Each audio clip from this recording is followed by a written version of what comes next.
এই সাপটিকে রুমেলা পুষেছিল বাচ্চা থেকেই। আস্তে আস্তে বড় হল, রুমেলার শরীরে আষ্টেপৃষ্ঠে সবসময় জড়িয়ে থাকত। রুমেলা একদিন লক্ষ্য করল সাপটি কিছুই খাচ্ছে না। এইভাবে বেশ কিছুদিন কাটল। রুমেলা ভাবল, এবার ডাক্তার দেখানো উচিত।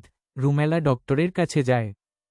রুমেলা বলল, বেশ কিছুদিন হল সাপটি কিছুই খাচ্ছে না। সাপটি যেন রুমেলাকে ছাড়তেই চায় না, শরীর জড়িয়ে শুয়ে থাকতে চাই। সাপটির সঙ্গে বন্ধুত্ব রুমেলার ভালোই লাগত। ডাক্তার সব শুনল, তারপর রুমেলাকে বলল, আমার বলতে খুব খারাপ লাগছে, তবুও বলতে হবে।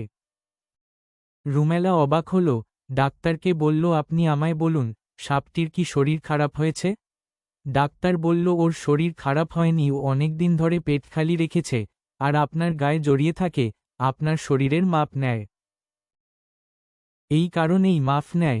এবার আপনাকে ওই সাপটি গিলে ফেলবে। আপনাকে গিলে ফেলতে পেটে অনেকটা খালি জায়গা লাগবে। পেটে অনেকটা খালি জায়গার প্রয়োজন, তাই সে কিচ্ছু না খেয়ে খিদে সহ্য করে আছে। মেয়েটি তো শুনে খুব ভয় পেয়ে গেল, ভাবল ওকে জঙ্গলে ছেড়ে দিয়ে আসতে হবে।